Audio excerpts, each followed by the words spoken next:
സമയം 7 മണി.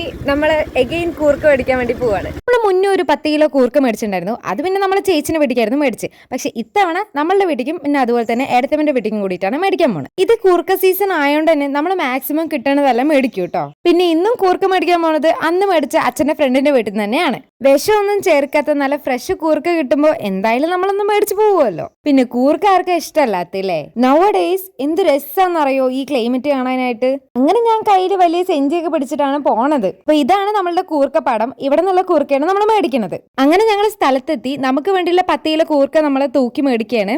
5 കിലോ കൂർക്ക കൂടെ നമ്മൾ എക്സ്ട്രാ മേടിച്ചിട്ടുണ്ട്. അത് നമ്മുടെ തൊട്ട വീട്ടിലേക്ക് വേണ്ടിയിട്ടാണ് കേട്ടോ. പിന്നെ നമ്മളിന്ന് അച്ഛന്റെ വണ്ടിയിലാണ് വന്നിട്ടുണ്ടായിരുന്നത്.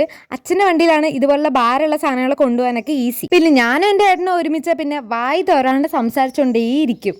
പക്ഷെ ഇപ്പൊ ഞങ്ങൾ സംസാരിക്കുകയല്ല, ഞങ്ങൾ അടി ഉണ്ടാക്കിക്കൊണ്ടിരിക്കുകയാണ്. എന്തോ ഒരു കാര്യം പറഞ്ഞാൽ ഞങ്ങൾ അടി ഉണ്ടാക്കിക്കൊണ്ടിരിക്കുകയാണ്. വഴി കൂടെ പോണ എല്ലാവരും ഞങ്ങളുടെ സൗണ്ട് കേട്ടിട്ടുണ്ടായിരുന്നു. പിന്നെ അത്രയ്ക്ക് സീരിയസ് ആയിട്ടുള്ള ഉടക്കൊന്നല്ല കേട്ടോ, ജസ്റ്റ് ഫോർ ഫൺ. കടയിൽ നിന്ന് 4 പാത്രം കഴിഞ്ഞ് സോപ്പും കൂടെ മേടിച്ച് നമ്മൾ വീണ്ടും യാത്ര തുടങ്ങി. യാത്ര എന്ന് വെച്ച് കഴിഞ്ഞാൽ വീട്ടിലോട്ടുള്ളത് ഈ കാണുന്ന മലയില്ലേ, അതിന്റെ അടിവാരത്തായിട്ടാണ് എന്റെ വീട്. പിന്നെ എന്റെ വീഡിയോസ് സ്ഥിരമായിട്ട് കാണുന്നവർക്ക് അറിയാം എത്രത്തോളം കാട്ടിലൂടെയാണ് ഞാൻ നടന്നു പോകാറുള്ളതെന്ന്. പിന്നെ ഞങ്ങൾക്ക് ഇതൊക്കെ ശീലമായതുകൊണ്ട് വലിയ പ്രശ്നമല്ല. വീഡിയോന്റെ ലാസ്റ്റ് കാണാം കേട്ടോ എത്ര അടുത്താണ് നമ്മുടെ വീടും മലയും ഇരിക്കണേന്ന്. അപ്പൊ ഈ കൂർക്ക വ്ളോഗ് ഇത്രയേ ഉള്ളൂ. Okay, bye guys.